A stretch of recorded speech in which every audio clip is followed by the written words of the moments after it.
ఇక జనసేన ఇంపాక్ట్, జనసేన పవన్ కళ్యాణ్ని వ్యక్తిగతంగా టార్గెట్ చేయడం వైఎస్ఆర్ కాంగ్రెస్ పార్టీకి ప్రధానమైనటువంటి నెగిటివ్గా చెప్పుకోవచ్చు. ముఖ్యంగా ఉమ్మడి గోదావరి జిల్లాలో కావచ్చు, ఉత్తరాంధ్రలో 3 జిల్లాల్లో కావచ్చు, బలమైనటువంటి సామాజిక వర్గానికి ప్రతినిధి పవన్ కళ్యాణ్.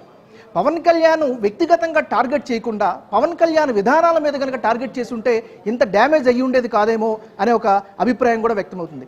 ముఖ్యంగా Pawan Kalyan package star, package కమ్ముడిపోయాడు. పవన్ కళ్యాణ్కి ఒక దిశ లేదు. పవన్ కళ్యాణ్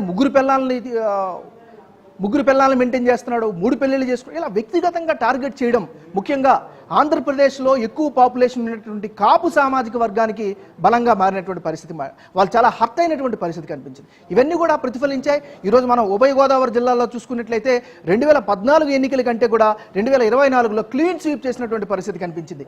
ఎక్కడ 151 స్థానాలు, ఎక్కడ డబుల్ డిజిట్ స్థానాలు, 20 లోపు అంటే చాలా దుర్మార్గమైనటువంటి ఫలితాలే కదా. నిజంగా ఒక రకంగా జాలిపడాల్సినటువంటి పరిస్థితి వస్తుందేమో కూడా అనిపిస్తుంది. ఎందుకంటే ఇన్ని వేల కోట్లు డైరెక్ట్గా ఇంటికి ఇచ్చాడు. మరి ముఖ్యంగా ఇక్కడ వాలంటీర్ వ్యవస్థ గురించి కూడా మనం చెప్పుకోవాలి. వాలంటీర్ వ్యవస్థను తీసుకొచ్చాడు జగన్మోహన్ రెడ్డి, ప్యారలల్ గవర్నమెంట్ని రన్ చేశాడు. ప్రతి 50 ఇళ్లకి కూడా ఒక ఇన్ఛార్జిగా అంటే వాలంటీర్ని ఏర్పాటు చేశాడు. ప్రజాధనంతో ఈ వ్యవస్థను ఏర్పాటు చేశాడు. ఇంటికే నేరుగా సంక్షేమ పథకాలని పేరున తీసుకెళ్ళి ఇచ్చాడు. ఇవన్నీ ఖచ్చితంగా ఇవన్నీ ఆయన చేసుకున్నటువంటి మార్పులు. ఇంత భారీ మార్పులు చేసినప్పటికీ కూడా ఇంత వైఫల్యాన్ని మూటగట్టుకున్నాడంటే ఖచ్చితంగా జగన్మోహన్ రెడ్డి తనకు తానుగా, అఫ్కోర్స్ ఇప్పుడు ఓటమి ఆ మూడ్లో ఉంటాడు, అట్లీస్ట్ తర్వాత తనకు తను ఆయన రివైవ్ చేసుకోవాల్సినటువంటి అవసరం కనిపిస్తుంది.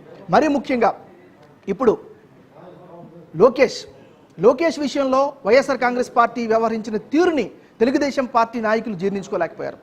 ఇక్కడ లోకేష్ గురించి మనం ఖచ్చితంగా చెప్పుకోవాలి. 2019లో ఓటమి తర్వాత ఎక్కడ పోగొట్టుకున్నానో అక్కడే రాబట్టుకోవాలని లోకేష్ సంకల్పించాడు. 4 సంవత్సరాల పాటు అక్కడే ఉన్నాడు. మొత్తం అక్కడంతా కూడా గ్రౌండ్ వర్క్ చేసుకున్నాడు. ఈరోజు బంపర్ విక్టరీ కొట్టే పరిస్థితి తెచ్చుకున్నాడు. అంటే ఇక్కడ అర్థం చేసుకోవాల్సింది ఏంటి అంటే ఒత్తిడితో ఏది సాధించాలనుకున్నా అది రివర్స్ అవుతుంది అనేది సహజమైనటువంటి భౌతిక సూత్రం. ఇప్పుడు అదే ఆంధ్రప్రదేశ్లో వ్యక్తమవుతున్నటువంటి పరిస్థితి కనిపిస్తుంది. ఏదేమైనప్పటికీ కూడా జగన్మోహన్ రెడ్డి వైఫల్యానికి అనేకమైన కారణాలు. మరీ ముఖ్యంగా విశాఖపట్నం ఉత్తరాంధ్రకి ఆయువు పట్టేనటువంటి విశాఖపట్నంలో వైఎస్ఆర్ కాంగ్రెస్ పార్టీ నాయకులు వ్యవహరించినటువంటి తీరు, లేదా వైఎస్ఆర్ కాంగ్రెస్ పార్టీ గవర్నమెంట్ వ్యవహరించినటువంటి తీరు ఆ పార్టీకి శరాఘాతంగా మారింది. ముఖ్యంగా కొండను డిక్కేయడం కావచ్చు, కలెక్టరేట్ని తాకట్టు పెట్టడం కావచ్చు, లేకపోతే ఎక్కడ పడితే అక్కడ వైఎస్ రాజశేఖర రెడ్డి పేర్లు పెట్టడం కావచ్చు, ఇలా రకరకాల అంటే శాంతి కాముకులుగా ఉండేటటువంటి ప్రాంతంలో నివసించే ప్రజలపైన ఈయన చేసినటువంటి చర్యలు ఒక అసహనానికి కలిగించాయి, ఒక ఇబ్బందిని పెట్టాయి.